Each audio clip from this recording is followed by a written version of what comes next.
বর্ধমান স্টেশনে টিটির কাছে হেনস্থার শিকার, যার জেরে পরীক্ষা দিতে না পারায় আত্মঘাতী, এমনটাই অভিযোগ পরিবারের। পূর্ব বর্ধমানের রসুলপুরের মাঠপাড়া এলাকার কলেজ পড়ুয়া জয়শ্রী সরকার বর্ধমান উইমেন্স কলেজের ইতিহাস অনার্সের দ্বিতীয় বর্ষের ছাত্রী। শুক্রবার কলেজে তার পরীক্ষা ছিল। পরিবার সূত্রে জানা গিয়েছে, বাড়ি থেকে বের হয়ে কলেজে পরীক্ষা দেওয়ার উদ্দেশ্যে, কিন্তু বর্ধমান স্টেশনে নামলে তার টিকিট না থাকায় টিটি তাকে আটকে দেয়। টিকিট না থাকার জন্য জরিমানাও করে। এরপর টিটি তাকে হেনস্থা করে বলে অভিযোগ। বারংবার বিনয় করলেও পরীক্ষা কেন্দ্রে পৌঁছানোর জন্য তাকে ছাড় দেওয়া হয়। এই ঘটনার জেরে স্টেশনেই অনেকটা সময় কেটে যায়। স্বাভাবিকভাবেই তার পক্ষে পরীক্ষা কেন্দ্রে পৌঁছানো সম্ভব হয়নি। ঘটনাটা মোটামুটি পারিবারিক সূত্রে যেটা পাওয়া যাচ্ছে আপাতত, সেটা হচ্ছে মেয়েটা সকালবেলায় 9টার ট্রেন ধরে বর্ধমান যায় পরীক্ষা দেওয়ার জন্য। প্রথম বলি পরিচয়টা, ও উমেন্স কলেজে পড়ে হিস্ট্রি নিয়ে, হিস্ট্রিতে অনার্স।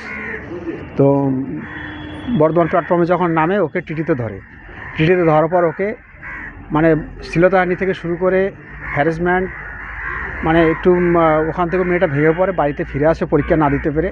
তারপর এসে আত্মহত্যা, গলায় ফাঁস দিয়ে আত্মহত্যা করে। মানে টিকিট কাটেনি বলে কি এখন মনে হয় টিকিট হয়তো তাড়াহুড়ো করে টিকিটটা কাটতে পারেনি। কোন কলেজে পড়তো? উমেন্স কলেজে পড়তো। কোথায় পড়েছিল? উমেন্স কলেজে হয়তো পরীক্ষা ছিল আজকে। উমেন্স কলেজ, হ্যাঁ পরীক্ষা, সেকেন্ড ইয়ার পরীক্ষা দিচ্ছে। বাড়ির নাম কি? ওর নাম জয়শ্রী সরকার, বাবার নাম হচ্ছে জয়দেব সরকার, বাড়ি হচ্ছে রসুলপুর মাঠপাড়া। আগে আপনাদের কি অভিযোগ, কি চাইছেন? আমাদের অভিযোগ, টিটি ওকে বারবার ওকে হাতে পায়ে ধরেছে। ওর মামা রেলে সার্ভিস করেন, তাকে দিয়ে ফোন করিয়েছে, কোনোভাবে মেয়েটাকে ছাড়েনি। এবং আজকে তার শেষ পরিণতি, হয়তো মেয়েটা বাচ্চা মেয়ে, সেটা নিতে পারেনি, সেই শখটাও নিতে পারেনি। বাড়িতে এসে ওর মা বিএলও, বর্তমান এসআইআরে কাজ করছে, তার জন্য ভিডিও অফিসে ছিল। ওর মা যখন বাড়িতে খবর, মা রাস্তাতেই খবর পায় আর কি। হ্যাঁ, কত সময় জানতে পারলেন?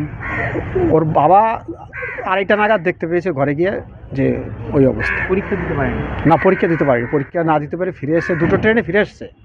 হ্যাঁ, ফিরে এসেই এইটা ঘটনাটা ঘটিয়েছে। মানসিকভাবে ভেঙে পড়ে এই আত্মহত্যা। এখন কি চাইছেন? আমরা চাইছি যে টিটি, যার জন্য আজকে এই ঘটনা ঘটলো, এত কিছু জানার পর, সব কিছু জেনে শুনেও আজকে যেভাবে ওকে আটকে রাখলো এবং পরীক্ষা দিতে দিল না, আর যার জন্য এত বড় চরম পরিণতি ঘটনা ঘটলো, তার তো আমরা উপযুক্ত শাস্তি অবশ্যই চাই। জানা গিয়েছে, এরপর বর্ধমান স্টেশন থেকে পরীক্ষা কেন্দ্রে না গিয়ে বাড়ি ফিরে আসে। সে সময় বাড়িতে কেউ ছিল না। মানসিক অবসাদে নিজের ঘরে গলায় ওড়নায় ফাঁস দিয়ে আত্মঘাতী হয়েছে। বাবা জয়দেব সরকার বাড়ি এসে মেয়েকে দেখেন ঝুলন্ত অবস্থায়। তখনই তাকে নামিয়ে মেমারি হাসপাতালে নিয়ে গেলে চিকিৎসকেরা মৃত বলে ঘোষণা করে। এলাকায় অত্যন্ত ভালো মেয়ে হিসেবেই পরিচিত ছিল এই জয়শ্রী। তার মৃত্যুতে এলাকায় গভীর শোকের ছায়া নেমে এসেছে। আপনি কি জটিল কিছু সমস্যায় ভুগছেন? সমাধান পেতে চান? যোগাযোগ করুন প্রখ্যাত জ্যোতিষ ও তান্ত্রিক মনসারাম ভট্টাচার্যের কন্যা মনসা কন্যার সাথে। প্রখ্যাত জ্যোতিষ ও তান্ত্রিক মনসা কন্যা হাওড়া জানবাড়ি ও হাতিবাগানের নিজস্ব মন্দিরেও বসেন। যোগাযোগ 9830106967 আর 9239655323।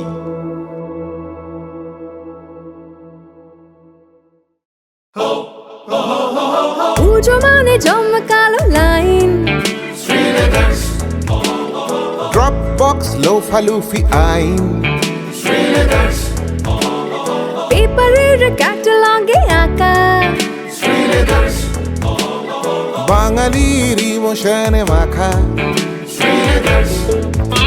এ ভরসা কি উপায়, জার্নি পায়ে পায় পৌঁছে দেবে ঠিক ডেস্টিনেশন।